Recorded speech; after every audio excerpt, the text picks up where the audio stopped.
여러분 안녕하세요. 가족 상담 및 치료 10번째 강의. 오늘은 사회구성주의와 해결 중심 단계 치료, 그리고 시간이 조금 더 된다면 이야기 치료까지 후기 가족 치료에 대한 부분을 공부해 보도록 하겠습니다. 예, 강의 들어가기 앞서 우리가 마음 열기 계속해서 하고 있는데요. 나는 누구인가?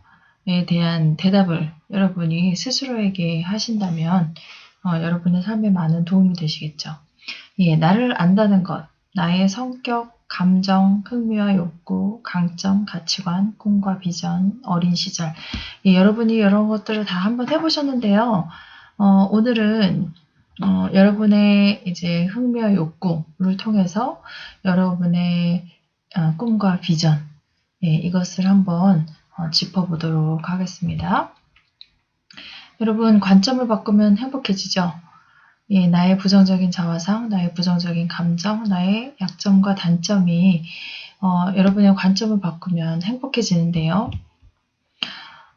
위대한 별을 만드는 힘이라는 영상이 있어요. 여러분이 한번 유튜브로 찾아보시고 만약에 이제 없으면 대충 내용을 이제 얘기하자면 여러 그 스타들이 있어요. 그쵸? 위대한 사람들. 뭐, 연예인도 있을 수 있고, 스포츠 스타도 있을 수 있고요. 또 위대한 또 사업가, 이제 애플의 이제 회사를 창시한 사람이라든지, 이런 사람들의 특징이 무엇이냐. 이런 사람들이 다, 약점을 갖고 있었다는 거죠. 예, 뭐, 예를 들어서, 우리 축구 선수 중에 박지성 씨, 얼마나 정말 많은, 사람들의 이제, 이게 영향을 주고, 축구 선수를 하려고 하는 사람들이 박지성을 보고 롤모델로 삼고 하는 경우도 되게 많이 있죠. 근데 이 박지성 같은 경우는, 어떤 약점이 있었냐면, 우선은 축구 선수 치고, 키가 별로 크지도 않고요.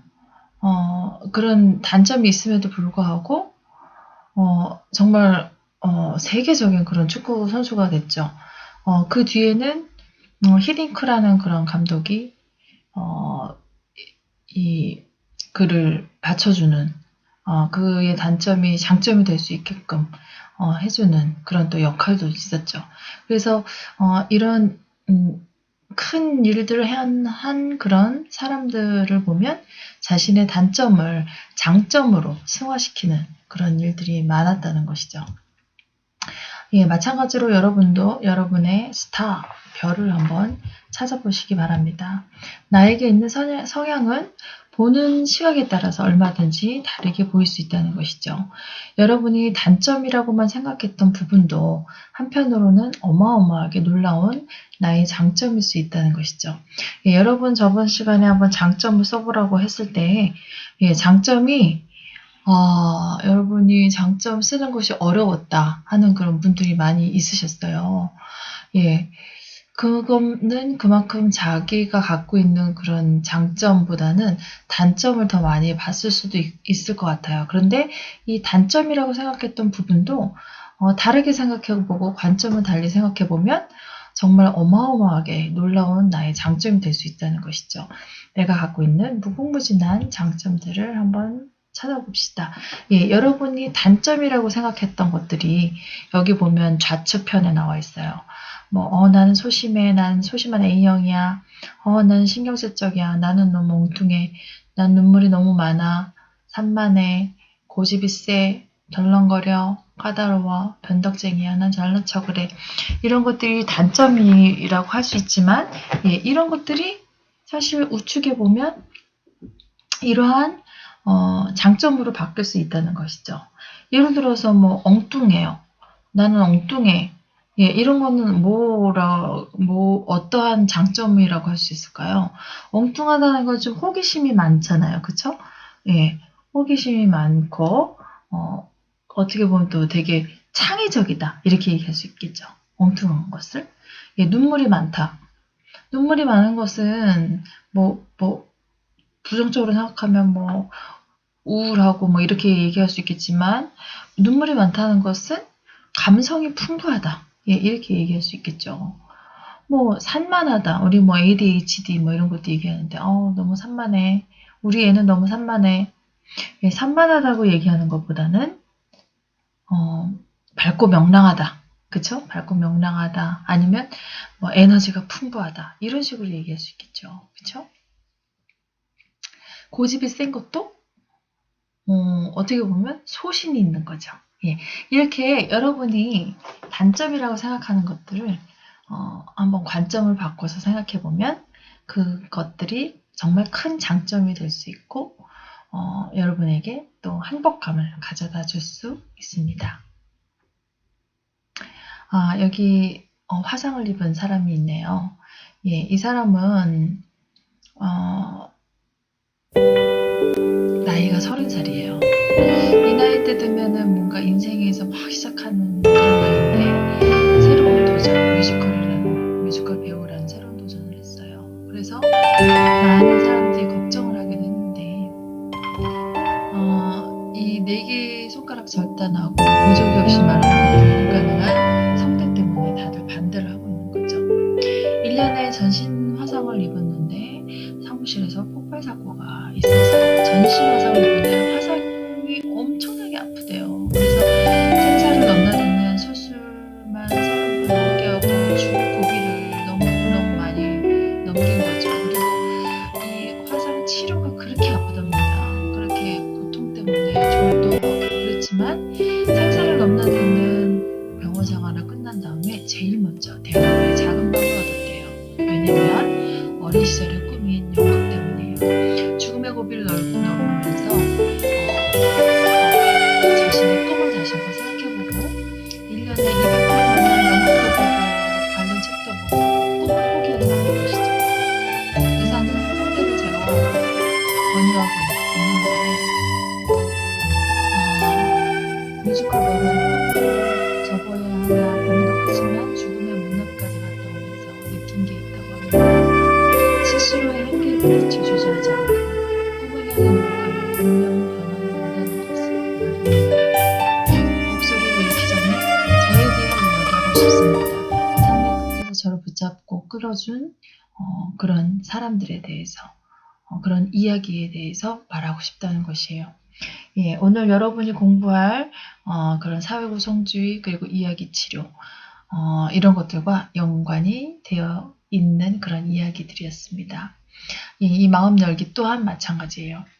예, 여러분이 좋아하는 것들은 어떤 것들이 있나요? 예, 한번 여러분이 좋아하는 것을 한번 써보세요. 제가 여기 이제 뭐 몇 가지 예를 들었는데요. 여러분이 좋아하는 것들이 무엇이 있는지 뭐 여기 꼭 있는 것들이 아니라도 여러분 좋아하는 걸 한번 써보시도록 해보세요. 예, 저는 요즘에 맛있는 거 먹으러 다니는 거, 예, 맛집 찾아다니는 거, 음악 듣는 거, 악기 배우는 거, 우리 애완견 키우기, 여행, 뭐 이런 것들을 저는 굉장히 좋아해요. 그리고 이제 이쪽 동네로 이사를 올 또 친구하고 함께 운동을 또 계획하고 있습니다.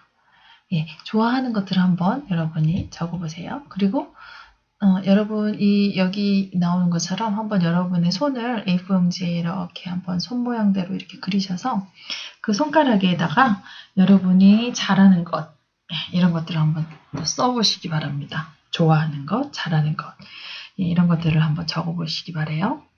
예, 친구들이랑 새로운 일 꾸미기, 걷기, 퍼즐 맞추기, 뭐 약속 잘 지킨다, 잘 웃는다. 예, 여기 보니까 잘하는 것과 잘하는 것 그리고 또 이제 예, 좋아하는 것 이런 것들을 한번 써봤네요. 예, 여러분이 이 땅에 태어난 이유가 다 있죠, 그렇죠?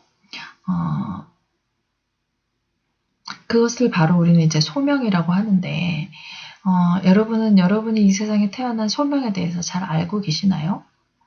소명을 어떻게 알 수 있을까요? 내가 이 땅에 태어난 이유. 예, 하나님이 분명히 여러분에게 소명을 주셨는데 이 소명을 아는 방법은 이 두 가지예요.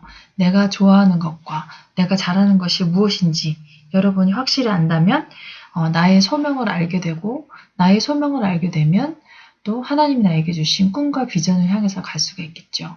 예, 그래서 여러분이 이 좋아하는 것과 잘하는 것을 한번 써보시면서 그러면 내가 이 땅에 태어난 이유 그리고 나의 소명은 바로 이것이구나 하는 거를 여러분이 좀 깨달으셨으면 좋겠고, 예, 그것을 여러분의 이제 꿈과 접목시켜서 다시 한번 꿈을 꾸어보시는 여러분 되셨으면 좋겠어요. 예, 꿈을 꾸는 자가 청년입니다. 여러분의 나이는 중요하지 않습니다. 예, 여러분이 꿈과 비전을 가지고 이제 앞으로의 삶을 여러분의 소명을 이루어가는 하나님이 여러분을 만들어 주시고 여러분의 존재가 이 세상에 태어나게 하신 그 이유와 목적대로 살아가시는 우리 여러분이 됐으면 좋겠습니다. 나를 더욱 사랑하기 위한 5가지의 계명 한번 볼까요? 첫 번째, 현재 있는 그대로의 나를 사랑하자. 예, 가면을 쓴 내가 아닌 있는 모습 그대로의 나를 사랑하자는 것이죠. 때로 조금 부족한 것도 있고 모자란 것들이 있더라도 현재 있는 그대로의 나의 모습을 사랑하는 것이 진짜 나를 사랑하는 것이라고 볼 수 있겠죠. 예, 다른 사람과 비교하지 말자. 단점에 집착하지 말고 장점을 생각하자. 예, 우리가 앞에 마음 열기 앞에 부분에서 한 것처럼 단점을 바꿔 생각하면 장점이 되기 때문에 여러분이 단점이라고 생각했던 것들 그거를 쓰고 그거에 대한 거를 장점으로 바꿔보는 것도 좋을 것 같아요. 예, 나를 존중하는 마음으로 다른 사람도 존중하자. 나는 다른 사람보다 잘났거나 못난 것이 아니라 다른 것이다.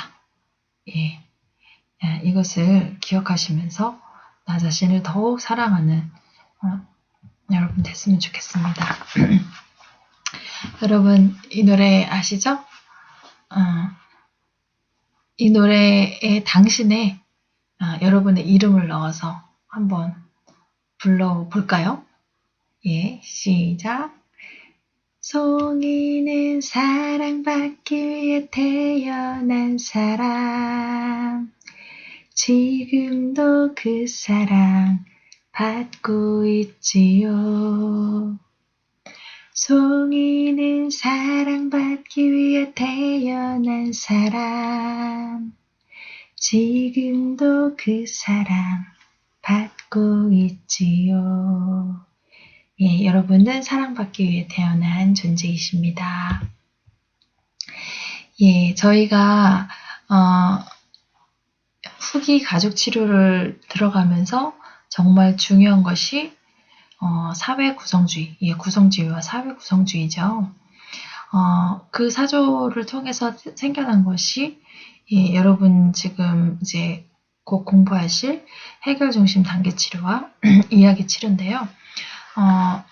제가 이제 논문을 쓴 논문이 이제 사회 구성주의의 관점에서 본 산재 근로자의 트라우마와 분노라는 제목으로 제가 박사 논문을 썼었어요. 그래서 사회 구성주의는 제가 좀 열심히 좀 공부했던 분야이기도 합니다. 예, 그래서 우리 이야기 치료에서 보면은 이제 화이트와 앱스턴에 대한 이야기가 나와요. 그분들이 이제 이야기 치료를 창시를 했는데요. 이 사회구성주의에서 또 되게 중요한 인물이 걸겐이라는 인물이 있는데요. 그 사람은 이제 우리나라에 아직 소개가 좀 많이 되진 않았어요. 그래서 제가 이거를 들어가기 전에 이제 사회구성주의에 대해서 그리고 이제 이야기 치료, 사회구성주의에서 보는 이제 이야기 치료에 대한 부분을 한번 여러분과 함께 나누고 그 다음에 해결 중심 단계 치료와 이야기 치료, 우리 책에 나와 있는 것들을 같이 공부하도록 할 것입니다. 예, 사회구성주의를 조금 제가 더 좀 여러분이 이해하기 쉽게, 그러니까 지난 시간에 여러분이 이제 구성주의, 사회구성주의에 대한 것들을 이제 공부하셨는데 조금 더 이제 이해하기 쉽게 이야기를 좀 해드리려고 합니다. 시대와 문화 읽기가 굉장히 중요하죠. 예, 문화와 철학적 인식론을 기반으로 한 것이 바로 이제 현대 상담인데요. 이 현대 상담에서는 시대와 문화 읽기가 지금 굉장히 중요합니다. 우리 저번에 제가 모더니즘에서 포스트 모더니즘, 이게 이제 지식의 혁명인데, 이렇게 바뀐 그런 시대적인 그런 사조가 있죠. 그래서 모더니즘과 포스트 모더니즘을 여러분이 잘 그 차이에 대해서 한번 생각을 해보시고 정리를 한번 해보셔라. 제가 이렇게 얘기를 했는데요. 이 모더니즘은 객관적인 것을 중요하게 생각하고요. 포스트 모더니즘은 주관적인 것을 중요하게 생각합니다. 그래서 모더니즘에서 포스트 모더니즘으로 이렇게 변화되었다는 것은 객관에서 주관으로, 그리고 보편에서 특수로, 타당성에서 주관적 강직성으로, 개인주의에서 공동체 중심으로, 그리고 한 방향으로의 조정 통제에 집중해서 상호적인 참여로, 양적 강조에서 질적 관심으로, 객관적 정보보다는 주관적 경험으로 관심과 강조점이 바뀐 것이 바로 모더니즘에서 포스트 모더니즘으로 이제 바뀐 그런 변화예요. 그래서 포스트 모더니즘은 다양성을 되게 중요하게 생각합니다. 그리고 서로 다른 특수성, 그리고 개방성, 복합적이고 상호적이지만 또 독립적이기도 한, 그리고 우연론, 지금 이 순간을 되게 중요하게 생각하고요. 무질서 속의 질서적인 세계관, 그리고 우연론 이런 것들을 보면 되게 동양적인 사고라고 할 수 있어요. 사회구성주의를 조금 더 쉽게 이해하기 위해서 제가 이제 유재석에 대한 이야기를 한번 해보고자 합니다. 여러분 유재석 너무나 잘 아시죠?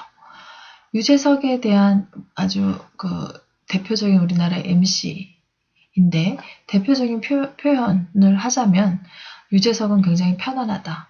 어떻게 보면 되게 바보 같다. 평범하다. 여성적이다. 그리고 섬김의 리더십, 그리고 떼지어 다닌다. 그러니까 혼자 다니지 않고 같이 뭐 이제 후배라든지 동료들하고 떼지어 다니죠. 그렇죠? 이 유연함과 편안함의 이제 리더십을 가지고 있고, 유니섹스, 그 다음에 연결자이자 구조자이고, 원맨쇼가 아닌 팀으로 움직이고, 소통의 리더십을 가지고 있죠. 예, 이 유재석이 어떻게 보면 사회구성주의의 되게 좀 어떻게 보면 대표적인 인물이라고 표현할 수 있을 것 같아요. 예, 모더니즘 사회에서는 야, 저것도 남자냐? 하는 말을 들을 만한 그런 남자들이 지금 현대 대중문화, 그러니까 포스트 모더니즘의 지금 현대 대중문화에서는 오히려 꽃미남으로 각광받죠. 예를 들어서 약간 여성적인 그런 분들이 이제 꽃미남으로. 예를 들자면 이제 박근영 씨가 되게 오래된 배우신데 그 당시에는 되게 막 제비 쪽 뭐 이런 역할을 많이 했었어요.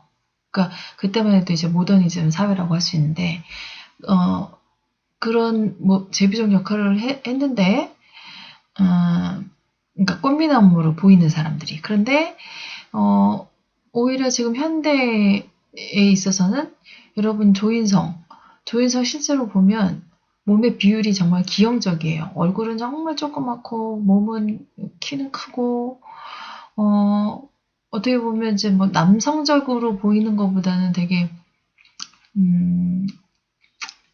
남성적으로 보이진 않잖아요. 그쵸? 그리고 되게 부드럽잖아요. 그쵸? 이러한 사람들이 오히려 꽃미남이다. 아니면 그러면서 굉장히 지금 현대 사회에서는 인기 절정이라는 것이죠. 예, 여러분 싸이 아시죠? 싸이. 싸이 처음 데뷔할 때도 우리 뭐 다 뭐라 그랬나요? 뭐 저런 사람도 가수야? 하는 그런 반응이 되게 많았죠. 막 되게 똘끼도 있고 아줌마 패션 그리고 군복무 문제도 있었고 막 뭐 뛰어놀아봐 막 이런 말이라든지 그리고 데뷔곡 완전히 새됐어 뭐 이 할 때 그 새의 그런 의상 그리고 뭐 가사 외모 이런 거 굉장히 파격적이고 어 그 기성세대는 이 되게 정형화돼 있잖아요. 이런 기성세대는 이런 싸이를 볼 때 이제 저급하다 이렇게 판단을 했지만 비정형화된 그런 강남 스타일 이 강남 스타일로 빌보드 차트 2위의 가수가 된 사람이 바로 싸이죠. 예, 그래서 우리가 정형화된 그런 사고를 갖고 있는 것이 어떻게 보면 모더니즘이라고 할 수 있는데 뭐 연예인 외모는 이러이러하고 극 중에 주인공이 이러이러해야 하고 아기는 이러이러해야 한다 이렇게 전제하는 것은 모더니즘적인 사고라고 할 수 있고요. 이렇게 뭔가 자유롭고 다양하고 비정형화되고 이런 것들이 어떻게 보면 포스트 모더니즘적인 거를 해체시켜버린 것, 이런 것이 바로 포스트 모더니즘이라고 할 수 있는 것이죠. 이런 포스트 모더니즘의 사조 속에서 나온 것이 바로 사회의 구성주의입니다. 구성주의와 사회 구성주의. 자, 그런데 이 구성주의, 그러니까 사회 구성주의를 포함하고 있는 큰 틀로 보면 이제 구성주의라고 할 수 있는데요. 이 구성주의와 또 사회 구성주의는 또 달라요. 그렇지만 이런 틀에서 나온 것이 바로 이제 구성주의인데 이 구성주의는 영역이 굉장히 넓어요. 뭐 교육학적인 구성주의, 급진적 구성주의, 사회 구성주의, 사이버네틱스와 인지 구성주의 등등 매우 다양하기 때문에요. 구성주의를 한마디로 정의하기는 어려워요. 그러나 구성주의는 계몽주의, 즉 객관적 진리론, 그러니까 모더니즘이죠. 이 모더니즘의 대척점에 있는 노선이라고 볼 수 있습니다. 그러니까 이성주의, 합리주의, 객관주의 이런 것들이 이제 모더니즘적이고 계몽주의라고 할 수 있죠. 예, 즉 하나의 진리를 이식하고 복제하는 것이 아니라 서로 다양하고 서로 다른 현실 그리고 스스로 구성하는 지혜에 기반하는 것이 구성주의라는 것이죠. 구성주의는 객관적 실제를 관찰하기만 하면 진리가 인지된다는 근대적인 객관주의 노선에 반대를 합니다. 그러니까 모더니즘에 반대한다고 볼 수 있습니다. 자, 그러면 구성주의적인 사고가 어떤 것이냐 우리가 한번 볼게요. 주체들마다 각자의 진리와 인지 과정이 모두 다를 수 있다는 것에 기반하는 것이에요.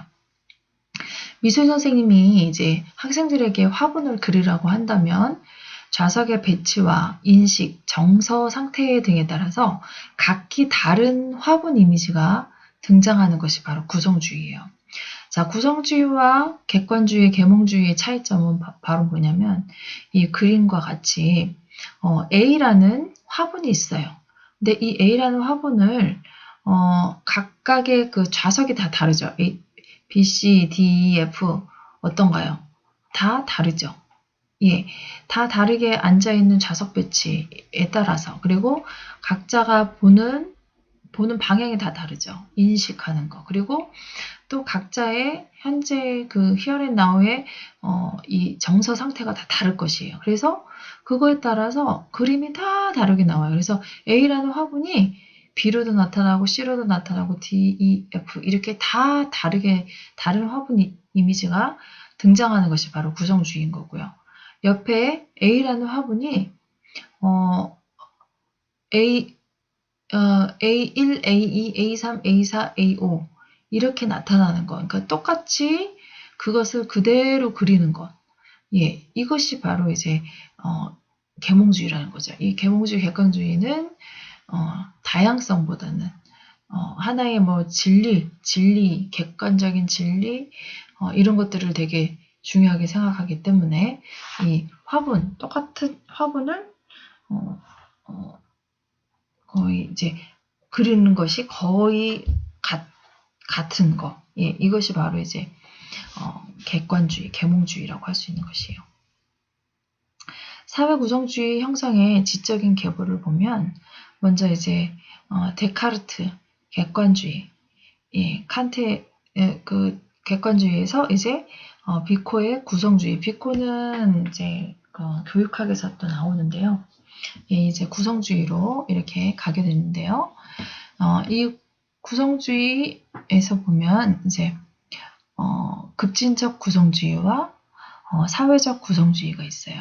근데 이제 사회적 구성주의에 이제 제가 소개할 걸겐이라는 사람이 나옵니다. 그래서 지적인 계보는 이렇게 된다는 것. 그리고 그러면 급진적인 구성주의와 사회 구성주의는 어떻게 다르냐?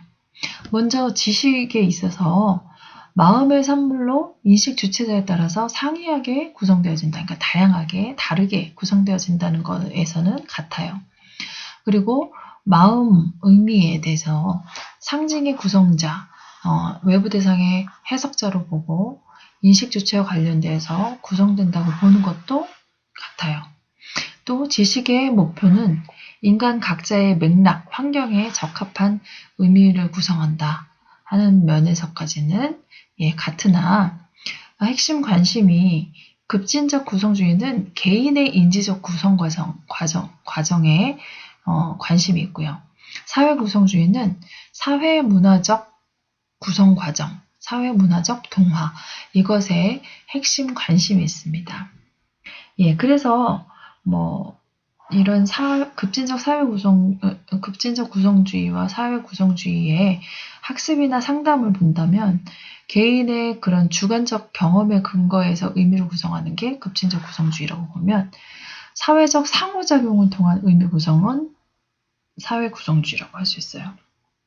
이에 따른 교사나 상담가의 역할은 급진적 구성주의에서는 촉진자 안내자의 역할, 그리고 사회구성주의에서는 촉진자 안내자 외에 공동 참여자의 역할을 하는 것이죠.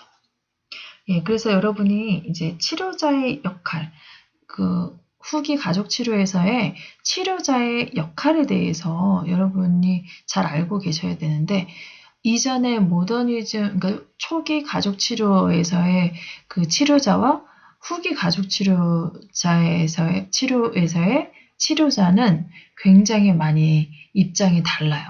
예, 그래서 그런 거에 대한 차이도 여러분 잘 알고 계셔야 됩니다. 그래서 치료자의 역할이 어떻게 다른지, 그 다음에 내담자, 여기서 학습자 내담자 같은 경우도, 여기는 이제 구성주의, 사회구성주의이기 때문에 여러분, 이거 자체는 다 후기 가족 치료의 사조라고 보시면 돼요. 예. 그래서, 이 내담자는 의미의 능동적인 구성자이면서 해석자. 이거 사회구성주의에서는 공동, 상호, 이렇게 작용, 이런 것들을 되게 중요하게 생각한다는 거예요. 사회 문화, 이런 것들을. 그래서 의미의 능동적인 공동 구성자이고 해석자이다 하는 것. 그리고 급진적 구성주의는 상호 간 형성되는 문화를 강조하는데 사회 구성주의는 공동체의 문화를 반영하고 있고요. 주요 이론가를 보면 급진적 구성주의에서는 삐아제, 여러분 삐아제 많이 들어보셨죠? 그리고 사회 구성주의에서는 비고츠키나 이제 여러분 걸겐 이런 사람들이 주요 이론가라고 할 수 있습니다. 예, 이것의 이제 좀 차이를 다시 보면 실제 리얼리티는 발견되는 것이 아니라 개인이 구성하는 것이다. 이 급진적 구성에서는 개인이 중요하고요. 개인이 구성하는 것이고 사회 구성주의에서의 실제 리얼리티는 사회적으로 구성되는 것이죠. 이 사회라는 것은 가족, 친구, 집단, 민족, 국가 등에 의해서 사회적으로 구성되어진다는 것이에요. 예, 급진적 구성주의에서는 궁극적 혹은 선호하는 실제는 매우 개인적인 문제다. 개인이라는 거죠. 근데 사회구성주의에서는 실제는 언어 되게 중요해요. 사회적으로 구성되는 것, 그리고 언어를 통해 구성되고 이야기를 통해 조직되고 유지된다는 거. 언어와 이야기 되게 중요합니다.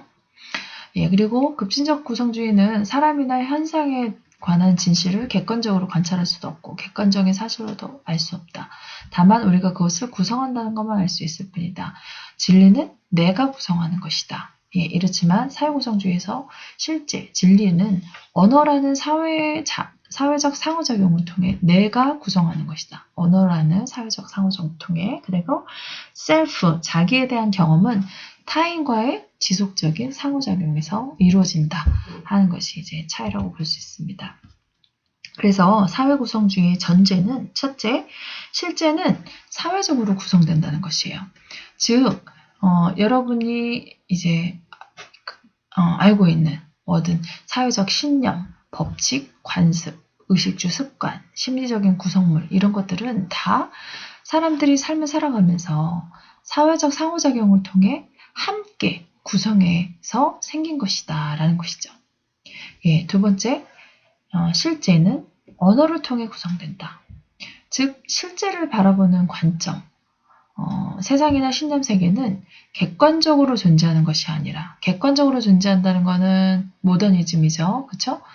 그런 것이 아니라 언어를 통해 구성되고 언어적 상호작용을 통해 언제나 변화할 수 있다.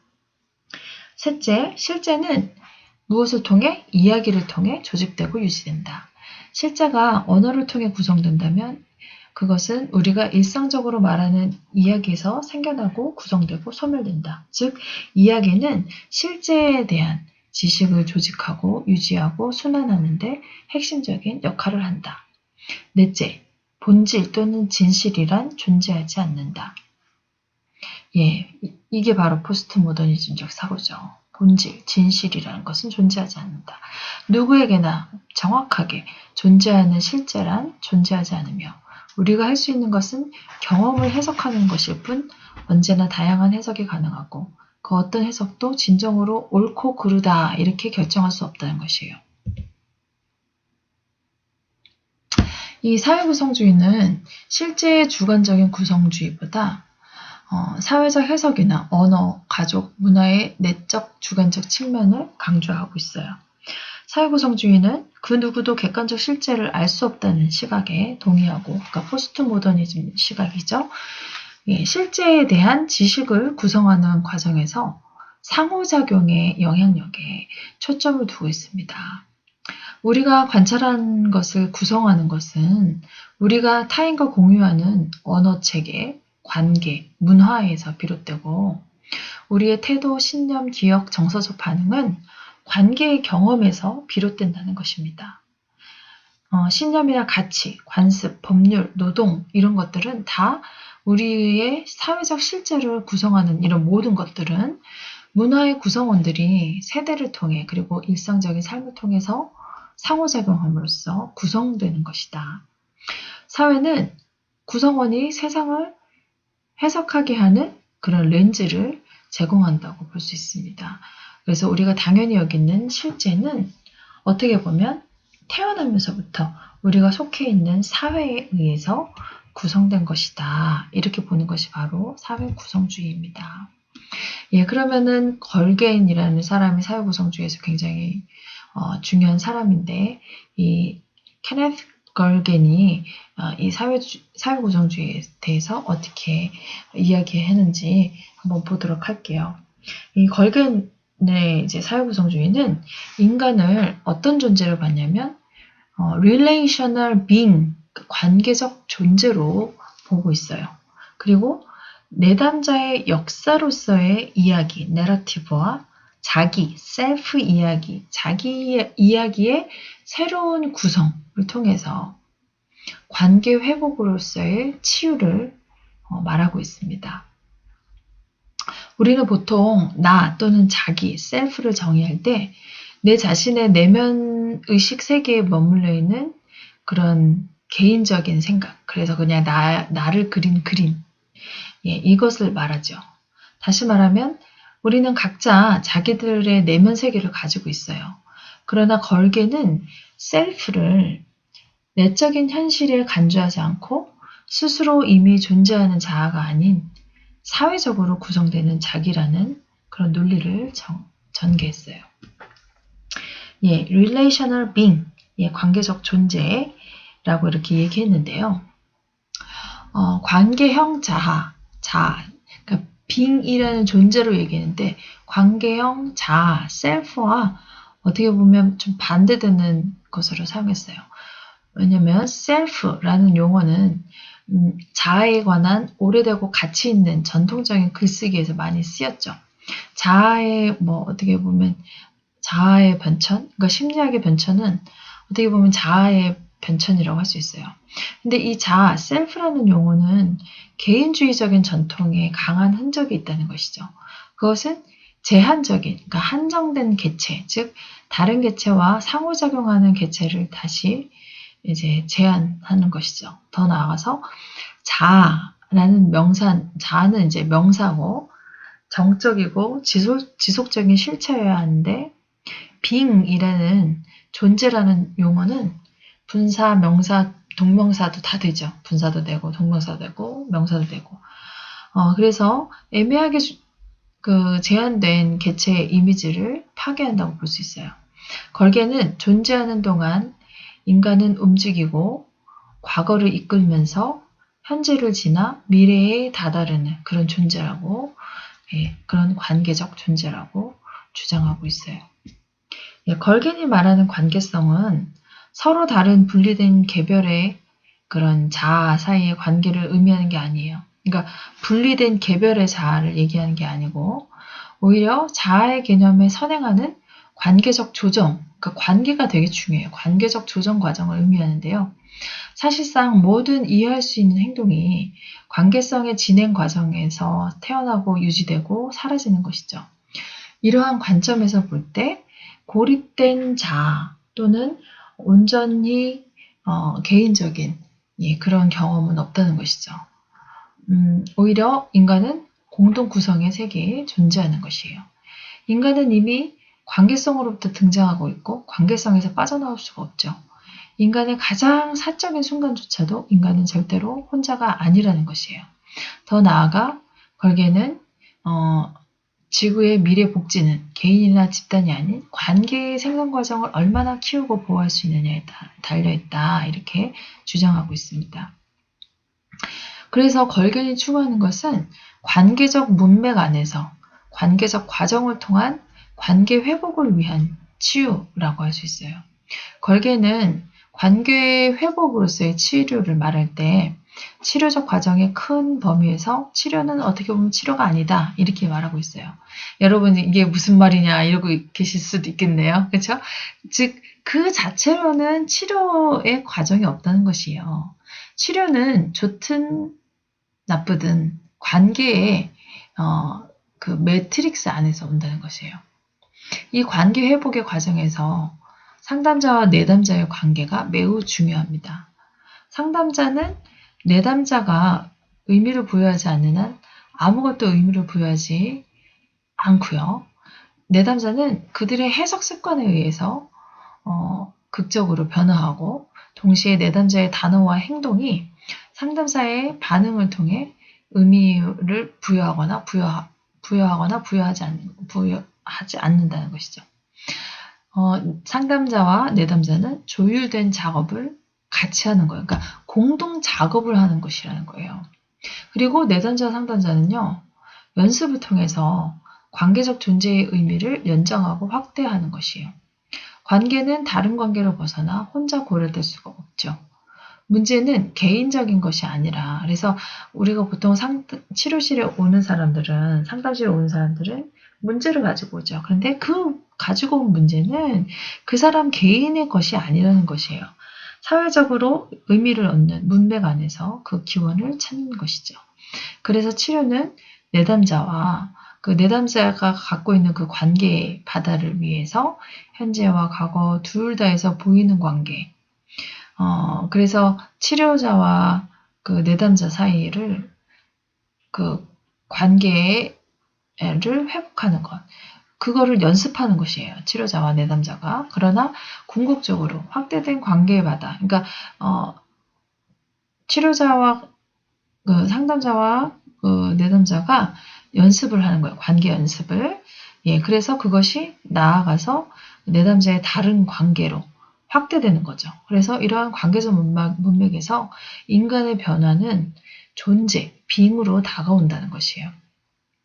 걸개는 치료 자체에서 관계적 과정을 설정하고 이 치료사와 내담자가 공동작업의 과정으로 들어가도록 그렇게 얘기하고 있습니다. 인간은 수시로 고통받고 좌절하고 문제에 직면하죠. 그러나 내담자의 문제는 사회적으로 구성된 것인 거예요. 사건이나 행동이 문제를 구성한다면 내담자가 느끼는 고통은 우리의 관계의 구성에 따라 달라지죠. 어떤 행동을 비정상적이거나 원치 않는 것으로 정의하는 그런 병리적인 전통적 관점과 사회적 협약의 미덕에 의해 무질서를 규정짓는 것을 넘어서면 어느 누구도 이상하거나 신경질적이나 정신장애가 있는 것이 아니라는 것이죠. 성공을 가치 있게 여기는 전통을 넘어서면 실패는 고통이 아닐 수 있다는 것이죠. 이기는 것을 가치 있게 여기는 전통을 넘어서면 지는 것을 고뇌할 일이 아니라는 것이에요. 불행은 그 자체로 문제가 되지 않는다는 것이에요. 오히려 많은 관계 안에서 그것은 영광일 수도 있고 이런 것은 관계 속에서 가능하다는 것입니다. 네, 그러한 것이 바로 우리 인간을 이제 관계적인 존재, 릴레이션을 빙으로 보는 것이죠. 즉 지금 제가 말씀드리고 싶은 건 뭐냐면 어떤 행동을 비정상적이다, 원치 않는 것이다, 이렇게 병리적인 것으로 보는 전통적인 관점이 우리 모더니즘적인 사고 방식이라고 할 수 있어요. 그래서 우리 초기 가족 치료 같은 경우는 어떠한 그 가족에서 나타난 그런 문제, 이런 것들을 되게 초점을 두고 봤다는 것이죠. 그런데 이 포스트 모더니즘, 후기 가족 치료 같은 경우는 문제를 문제로 바라보지 않는다는 것이에요.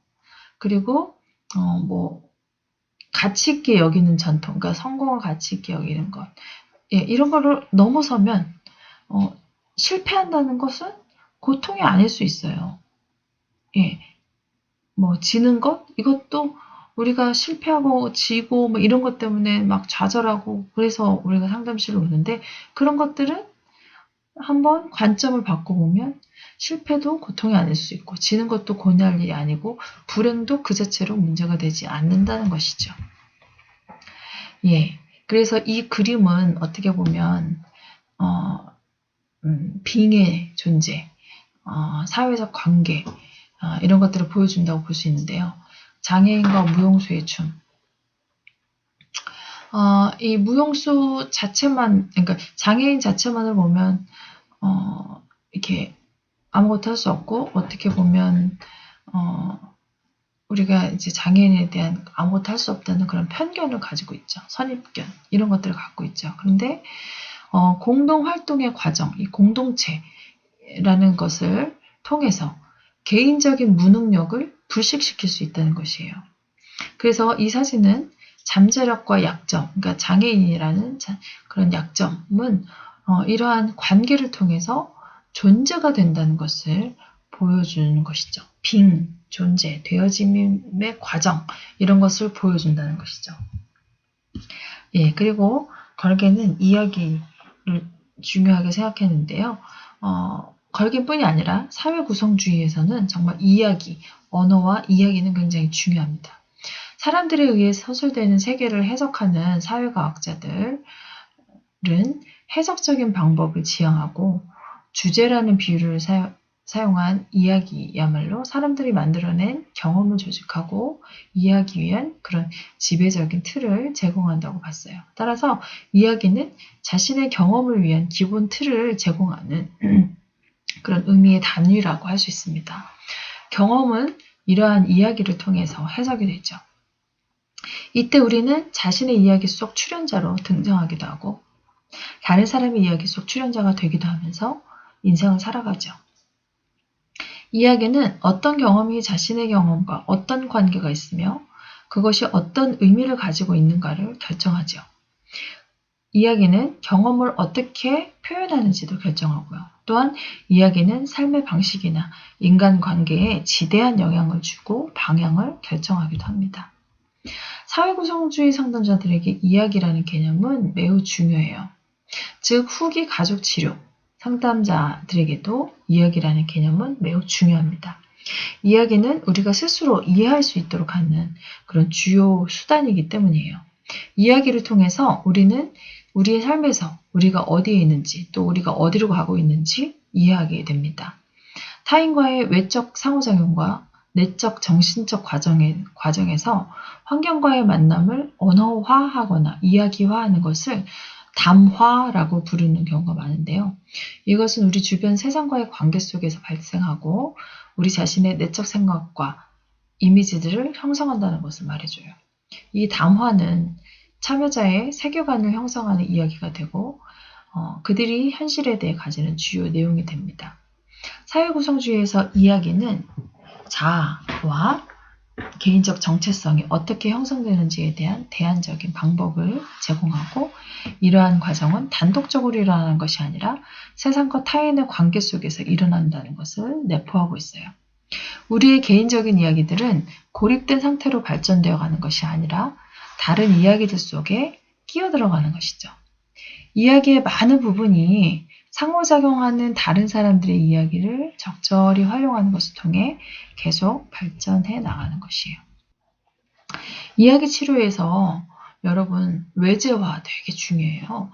외제화는 내담자가 자신을 곤란에 빠뜨리게 하는 문제로부터 거리를 두면서 객관화하게 하며 때로는 의인화할 수 있도록 이끄는 치료적인 방법이에요. 이렇게 하면서 문제는 내담자로부터 떨어진 존재가 되어서 문제를 그것이 속해 있을 법한 사람이나 인간관계 바깥에 두는 것이에요. 내담자는 문제를 외제화함으로써 자신을 지금까지 지배해왔던 이야기에서 분리하여 생각할 수 있게 돼요. 그러면서 지금까지 깨닫지 못했던 소중한 인생 경험의 다른 측면을 깨달을 수 있게 되는데 그것을 독특한 결과라고 불러요. 내담자에게 독특한 결과가 발견이 되면 내담자는 치료자로부터 이러한 결과에 관련된 의미 있는 행동을 하도록 그렇게 권유를 받고 이것이 성공하려면 그 사람의 인생에 관한 대안적 이야기 속에서 이러한 독특한 결과가 줄거리로 자리 잡게 됩니다. 이 단계에서 내담자의 문제를 외제화하고 내담자에게 독특한 결과를 가져올 수 있게 하는 강점이 무엇인지 살펴보고 그 강점을 바탕으로 미래의 이야기를 다시 쓸 수 있도록 하는 것이죠. 그래서 치료적 대화를 통해 새로운 기술, 이해, 의미, 언어로부터 궁극적으로는 자신의 새로운 자기로의 새로운 그런 관계적 존재를 정의하고 자신의 그 지배적이었던 그런 핵심 이야기로부터 이야기를 새롭게 구성해 나가도록 하는 것입니다. 여러분이 마음 열기를 통해서 내가 잘하는 것, 하고 싶은 것이 무엇인지 그리고 나의 꿈과 비전이 무엇인지 한번 생각해 보시고 내 인생 속에서 반복되는 그런 이야기와 문제가 있으실 거예요. 그래서 그것이 무엇인지 여러분이 한번 써보시고 여러분 자신이 내담자가 돼서 후기 가족 치료에서 해결 중심 단계 치료와 이야기 치료에서 한번 접목을 시켜보시면 좋을 것 같습니다.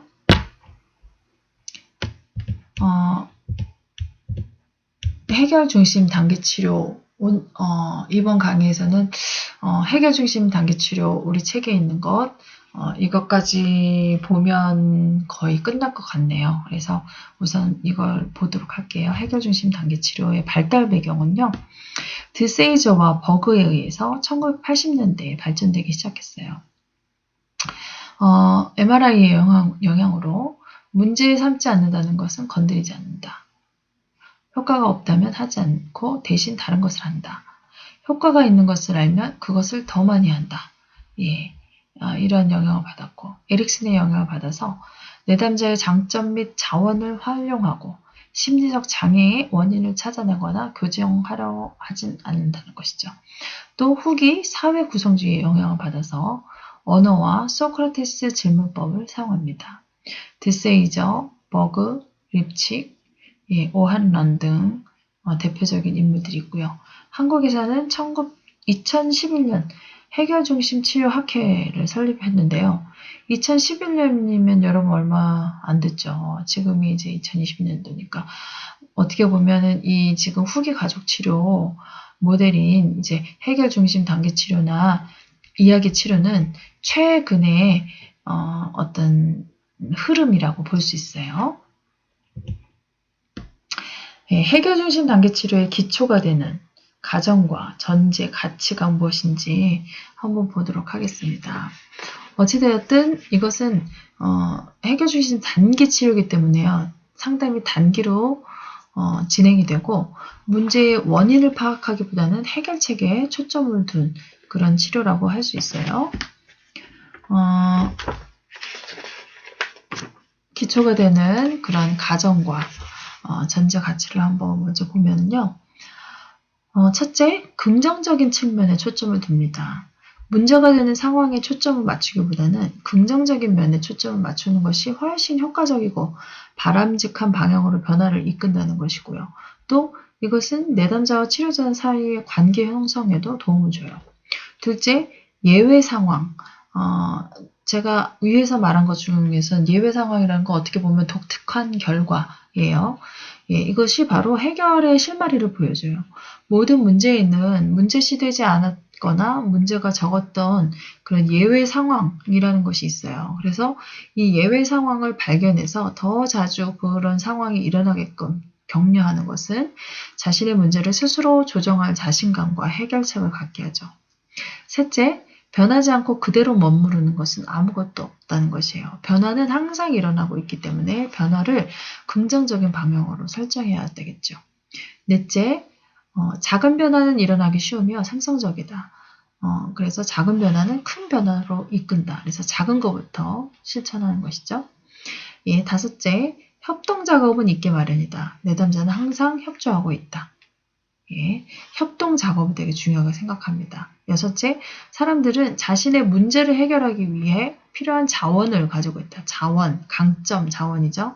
이는 에릭슨 하파의 가정이며 정신병리적 측면보다 건강한 측면을 강조한다. 일곱째, 의미와 체험은 상호작용 속에서 일어난다. 상호작용 중요합니다. 우리 세계는 상호작용 속에서 의미를 갖는다는 것이에요. 여덟째, 행동과 묘사는 순환적이다. 예를 들어서 자녀의 행동에 대해 부모가 옳다 그르다 중 어떤 것으로 보느냐에 따라서 대처 방법이 다르다. 아홉째, 의미는 반응 속에 있다. 메시지가 전하는 의미는 관찰자에 의해 만들어지고 내담자의 자세 자체가 절대적 의미를 갖고 있는 것은 아니다. 의사소통의 책임은 내담자에게 있기보다 치료자에게 있다 가정하는 것이죠. 열째, 내담자도 전문가다. 내담자가 전문가다. 내담자가 자기 문제에 대해서 가장 많이 알고 있죠. 많은 해결책을 시도해 봤겠죠. 그래서 치료자가 전문가가 아니라 내담자가 전문가다. 이렇게 보고요. 열한째, 내담자가 어떻게 목표를 설정하고 무엇을 하느냐에 따라서 내담자의 작은 변화는 다른 사람과의 상호작용에 영향을 미친다. 그러므로 관계되는 모든 사람이 다 참여할 필요 없이 어느 한 사람이 변하면 상호작용도 변하기 마련이다. 12째, 치료팀은 치료의 목표 설정과 목표 달성 위에 노력할 의사를 가진 사람으로 구성된다. 이 원리는 위의 가정에 기초해서 이렇게 원리로 진행이 되는데, 첫째, 병리적인 것 대신에 건강한 것에 초점을 둔다는 것이에요. 초기 가족 치료, 그리고 모든 초창기의 그 전통적인 그런 심리 치료들은 병리적인 것에 초점을 두었죠. 그쵸?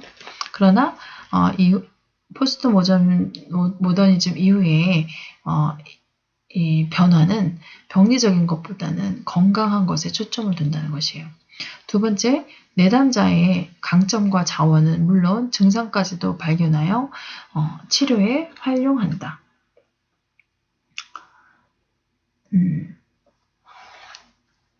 무슨 얘기인지 아시겠죠? 강점과 자원을 되게 중요하게 생각하고요. 셋째, 탈이론적, 비규범적. 이게 다 지금 포스트 모더니즘의 그 모습이죠. 그렇죠? 내담자의 견해를 존중한다. 어떤 이론의 틀에 맞춰서 내담자를 진단하거나 사정하지 않는다는 것이에요. 그래서 이론적이고 규범적이고 진단하고 이런 것들이 이제 전통적인 심리치료 방법이었다면 사회구성주의, 구성주의, 사회구성주의, 이제 포스트 모더니즘의 사조에서는 그렇지가 않다는 것이죠. 넷째, 간단하고 단순한 방법을 1차적으로 사용한다. 다섯째, 변화는 불가피하다. 여섯째, 현재, here and now에 초점을 맞추며 미래에 지향적이다. 일곱째, 내담자와의 협력관계. 예, 이것을 되게 중요하게 생각합니다. 치료자가 내담자 위에 있다. 이런 것이 아니라 협력하여서 이제 문제를 해결해 나가는 것이죠. 예, 해결 중심 단계 치료에서 치료 목표와 치료 과정을 한번 볼 건데요. 여기서 치료자와 내담자의 관계 유형이 있어요. 그래서 이것은 여러분이 잘 기억해 두시면 좋겠습니다. 예. 내담자와 치료자의 그 관계 유형은 첫 번째로 방문형이 있어요. 자신의 의사와는 관계없이 상담을 받으러 온 비자발적인 내담자. 예. 그리고 불평형. 문제와 해결의 필요성에 대해서는 상세하게 설명하지만 자신을 문제 해결의 일부로 보지 않고 타인의 변화를 원하는 내담자 많죠. 예. 고객형. 예, 자신을 문제 해결의 일부로 생각하고 문제 해결을 위한 의지를 보이는 내담자가 고객형. 그리고 잠재적 고객형은 세 가지 유형 모두의 일면을 보이는 내담자는 잠재적 고객형이라고 볼 수 있습니다. 예, 치료 목표는 내담자와 함께 내담자가 원하는 목표를 세우는 것이 중요합니다. 예, 목표 설정의 원칙은 내담자에게 중요한 것을 목표로 하도록 하게 하고 작은 것부터 목표를 두고 구체적이고 명확하며 행동적인 것을 목표로 하고요. 문제 행동의 소거, 그러니까 문제 행동을 없애는 것보다는 긍정적 행동의 시작에 관심을 두고요. 지금 여기 here and now에서 시작하는 것을 목표로 하고요. 내담자의 생활에서 현실적이고 성취 가능한 것을 목표로 둡니다. 목표 수행은 힘든 것이라고 그렇게 인식하면서 치료를 하기 시작합니다. 치료 과정을 보면 우선은 전반적 치료 과정은 이제 전체 상담은 약 50분, 그리고 내담자와 치료자 상담으로 진행이 되고 치료팀이 있을 경우가 있어요. 이럴 때는 치료팀은 치료 과정을 일반경이나 비디오 모니터를 통해서 관찰하거든요. 그러니까 가족 치료가 이렇게 있을 때 팀으로 할 경우에 이제 가족이나 이제 이렇게 상담하고 있는 것을 이렇게 볼 수가 있어요. 그러면서 그것에 어떻게 보면은 그 슈퍼바이저들이 개입을 하는 것이죠. 그래서 그거를 보면서 동료나 슈퍼비전을 해주는 슈퍼바이저가 그걸 보면서 관찰을 하면서 필요한 경우에 전화로도 개입을 해요. 그래서 치료팀 또 어떤 경우는 상담실에서 치료자가 나와서 치료팀과 치료 과정을 검토하고 자문을 받기도 하고, 예, 이렇게도 하는 것이, 그러니까 어떻게 보면 이제 공동의 관계, 협력 관계, 상호 관계, 상호작용 이런 것들을 되게 중요하게 생각하는 것이 바로 이제 사회고정주의와 이제 뭐 포스트 모더니즘적인 사고라고 할 수 있습니다. 예, 그래서 이 해결 중심 단기 치료 이제 치료 과정을 보면 첫 회 상담에서는 내담자와의 관계의 형성과 목표 설정이 이제 우선시 되겠죠. 그래서 여기 오신 이제 목적이 무엇인가요? 뭐 상담을 통해서 좀 해결되고 싶은 것이 있다면 그런 것이 이제 어떤 것일까요? 예, 이렇게 이제 얘기를 이제 물어보고요. 자, 문제가 없었던 예외의 상황, 그러니까 독특한 결과라고 했는데요. 뭐 문제 때문에 왔잖아요. 어떤 것들이. 근데 그 문제가 일어나지 않을 때가 있어요. 그쵸? 그러면 언제 문제가 일어나지 않았나요? 이랬을 때, 뭐 이러이러할 때 문제가 일어나지 않는다. 예, 이랬을 때는 그 예외 상황, 그러니까 독특한 결과인데요.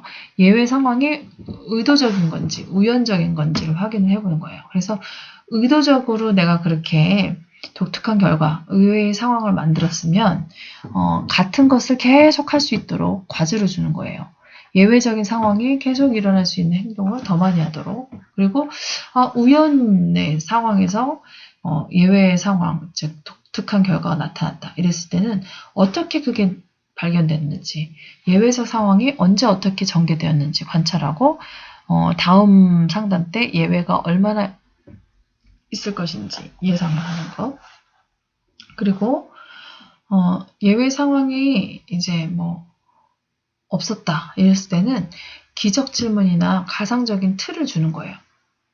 그래서 예외 질문이란 거는 그러니까 기적 질문이라는 것은 문제가 다 해결되었을 때 어떻게 조금이라도 다르게 행동할까요? 그래서 예외를 설정해서 아주 작은 부분을 실행하도록, 그래서 기적이 일어난 것처럼 행동하게 하고 무엇이 달라지는가 이걸 관찰하는 것이고요. 예외를 찾지 못했을 때는 대처 방식에 대해서 관찰하고 다음 상담 때까지 상황이 왜 더 나빠지지 않았는지 관찰하고 내담자의 생활에서 더 일어나길 원하는 것이 무엇인지 관찰하여서 보고하도록 하는 것이 제 상담의 과정입니다. 첫 회 이후의 상담은 조금이라도 나아지거나 변화된 것에 초점을 둡니다. 그래서 EARS, years네요. 그죠? 그걸 요약이 되는데요. 무엇이 나아졌는지 이끌어내고, 그러니까 긍정적 변화에 대한 질문으로 예외 상황을 발견하게끔 하는 거예요. 그래서 나아진 것을 확장시키는 거예요. 그래서 긍정적 변화에 대해서 구체적으로 질문하고요. 이를 강화하면서 내담자의 변화에 대해서 관심과 가치를 부여해주고, 그래서 또다시 나아진 다른 것에 대해서 또 묻는 것이에요. 그래서 또 좋아진 것이 무엇이죠? 이렇게 하는 것이 바로 이제 EARS 과정이라고 할 수 있습니다. 그렇다면은, 치료자의 역할은 어떤 것일까요? 치료자는 우선 이제 해결 중심적인 대화를 하고 알지 못함의 자세를 취해야 합니다. 해결 중심 단기 치료니까 당연히 해결 중심적 대화를 해야 되겠죠. 내담자가 문제로 보지 않고 다른 시각에서 관점을 달리해서 바라보게 하는 거예요. 내담자의 생활에서 문제 시되지 않았거나 문제가 해결되는 시점에 예외적 상황을 발견하도록 도와주는 거예요. 그리고 알지 못함의 자세를 취합니다. 그래서 언어적, 비언어적 행동을 통해서 내담자에게 풍부하고 진실한 호기심을 전달하는 거예요. 정말 그랬군요. 어떻게 그렇게 됐죠? 이러면서 정말 모른다는 자세로 내담자에게 얘기하는 거예요. 그래서 내담자가 계속 자신의 그런 이야기를 할 수 있도록 도와주는 것이죠. 그래서 이 알지 못함의 자세를 위한 의사소통 기술을 가지고 있어야 합니다. 네.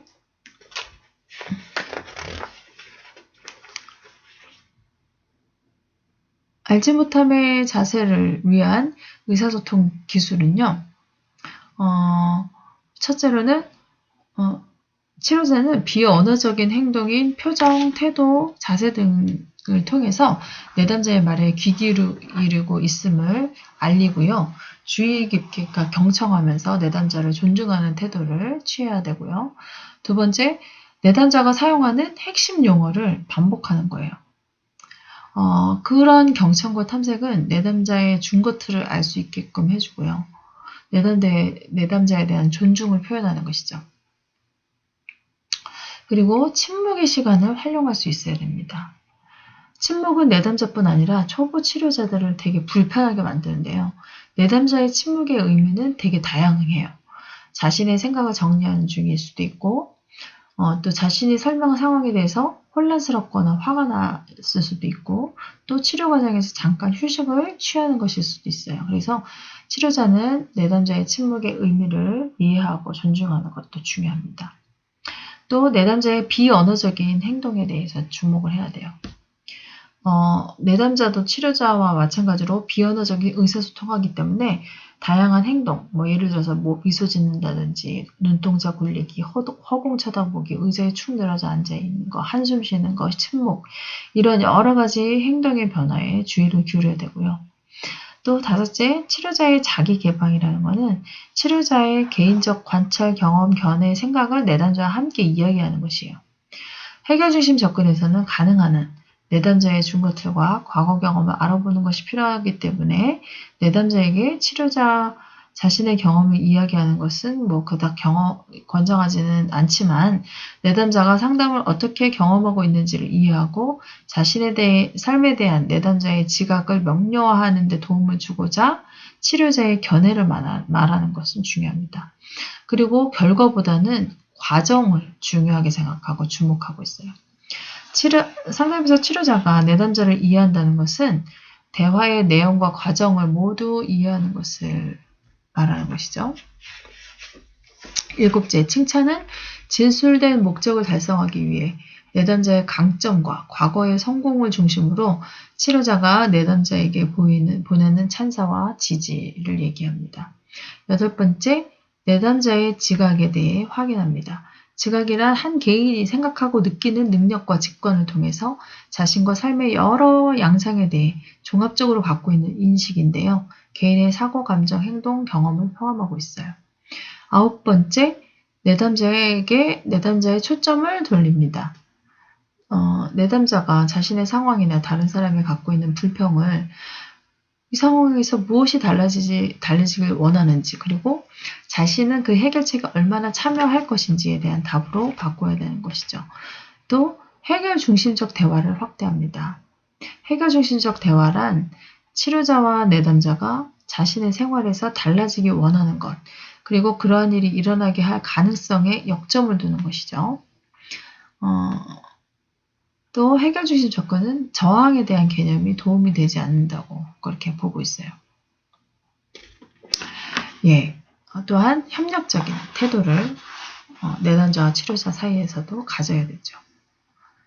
예, 그러면 치료 기법은 무엇이는지 이 해결 지향적 질문 또 여러분 여기에서 몇 가지는 잘 알고 계셔야 됩니다. 해결 지향적 질문이 바로 이 해결 중심 단계 치료의 치료 기법이라고 볼 수 있는데요. 상담 전에 변화에 대한 질문을 하는 거예요. 그래서 처음 상담을 신청했을 때와 상담을 받으러 오시는 사이에 어려운 상황이나 좀 나아진 사람들이 많았습니다. 혹시 그런 변화를 경험하셨습니까? 뭐 이런 식의 상담 전 변화에 관한 질문을 하고요. 예외 질문이라는 게 있어요. 예외란 내담자가 문제로 생각하고 있는 행동이 일어나지 않는 상황, 그리고 그런 행동을 의미하는데요. 어떤 문제에도 예외는 있기 마련이죠. 그래서 해결 중심 치료의 기본 전제가 이제 그것이기 때문에 예외 질문 통해서 인지하지 못했던 예외를 찾아내고 그것을 강조하면서 내담자의 성공을 확대하고 강화하는 것이에요. 즉 내담자가 행한 우연적인 성공을 찾아내서 이를 의도적으로 계속 해보도록 격려하는 것인데요. 이것은 예외적인 상황을 찾아서 밝혀내고 내담자가 갖고 있는 자원, 그러니까 강점, 자원 이런 걸 활용하게 해서 내담자의 자아 존중감을 강화시킬 수가 있어요. 뭐 최근에 문제가 일어나지 않은 때는 언제였습니까? 문제가 해결된다면 어떻게 알 수 있나요? 문제가 일어나는 때와 그렇지 않을 때의 차이점은 무엇인가요? 문제가 조금이라도 나아졌었던 때에 대해서 말씀해 주세요. 이런 것들이 바로 예외 질문이에요. 자, 기적 질문, 미라클 퀘스천이죠. 이것은 문제 자체를 제거시키거나 감소시키지 않고 문제와 떨어져서 해결책을 상상하게 하는 것이에요. 이 질문을 통해서 내담자는 자기가 바꾸고 싶어하는 것을 스스로 설명하게 해서 문제에 대한 집착에서 벗어나서 해결 중심 명령으로 가져오게끔 하는 것이죠. 그래서 그렇게 된다면 정말 기적이겠군요. 언젠가는 그런 기적이 일어나겠지만 지금은 아주 작은 기적을 한번 생각해 볼까요? 기적이 일어난다면 선생님의 기분이 나아진다고 하셨는데 부인께서는 무엇을 보면 선생님의 기분이 나아진 것을 알 수 있을까요? 기적이 일어나면 남편은 부인의 어떤 점이 달라졌다고 할까요? 이런 식의 질문이 바로 기적 질문이에요. 자, 척도 질문은 말 그대로 1에서 10까지의 척도에서 1은 문제가 심각할 때고 10은 문제가 해결된 상태라고 한다면 지금은 몇 점인가요? 이런 식으로 척도로 대답할 수 있게끔 해주는 것이고요. 대처 질문은 자신의 미래를 매우 절망적으로 보아서 아무런 희망이 없다고 하는 그런 내담자에게 주로 사용하는데요. 예를 들어서 어머님은 그 어려운 상황 속에서 어떻게 지금까지 견딜 수 있었죠? 어떻게 해서 상황이 더 나빠지지 않을 수 있었나요? 계속 술을 마시는 것이 어떻게 도움이 되었나요? 아버님을 지금까지 견디게 한 것은 무엇이었나요? 이런 것이 바로 대처 질문입니다. 예, 간접 질문, 악몽 질문, 간접적 칭찬, 그 외에 또 무엇이 있습니까? 이게 지금 하나씩 계속 다 나왔네요. 그쵸? 기적 질문 나왔고, 척도 질문, 우리 대처 질문까지 했죠. 예, 관계성 질문. 이것은 내담자와 중요한 관계에 있는 사람들이 갖고 있는 생각, 의견, 지각 등에 대한 질문입니다. 타인의 눈을 통해서 새로운 가능성을 만들어낼 수 있는 것이에요.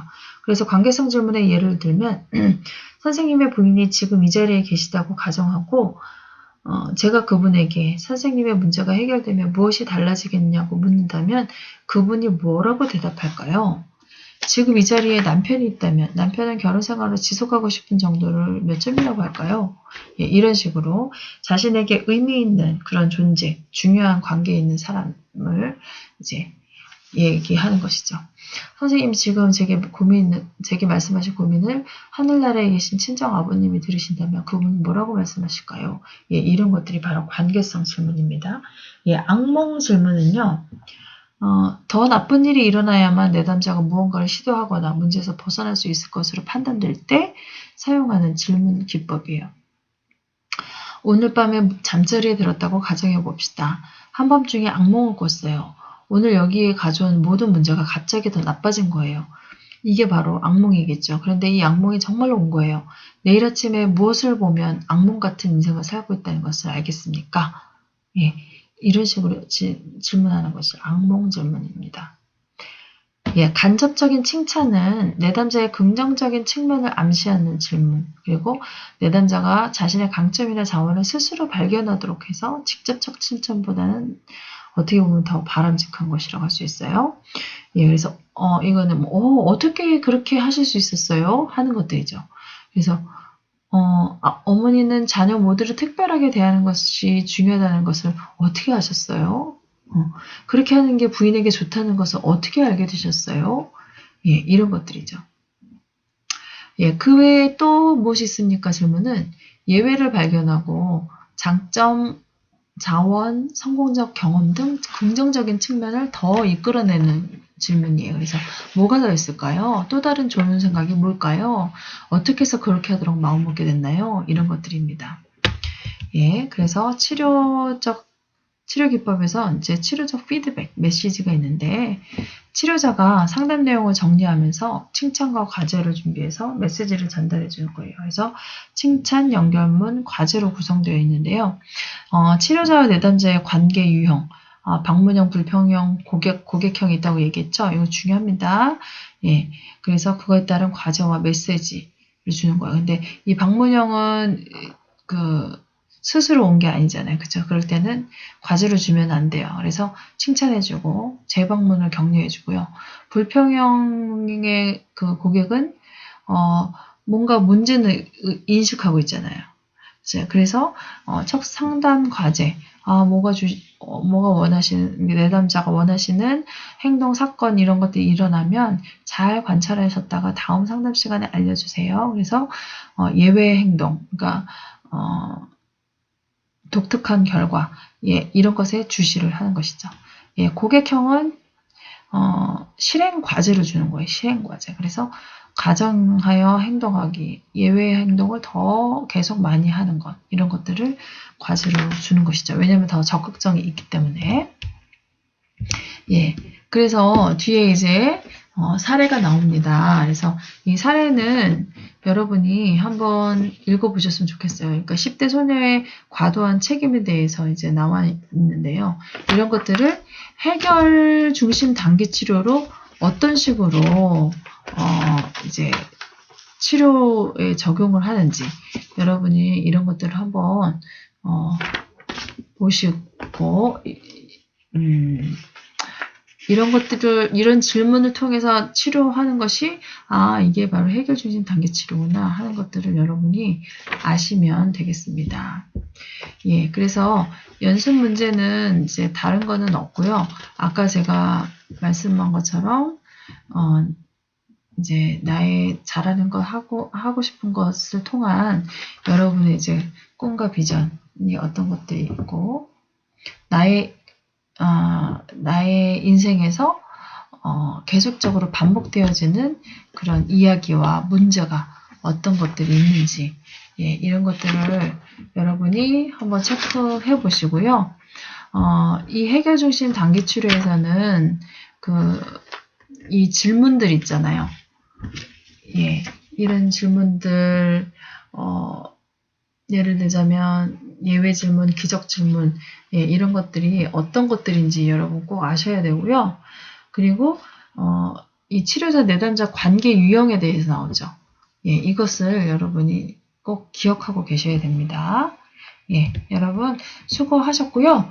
이야기 치료는 또 다음 시간에 또 하도록 하겠습니다. 여러분 수고 많으셨어요.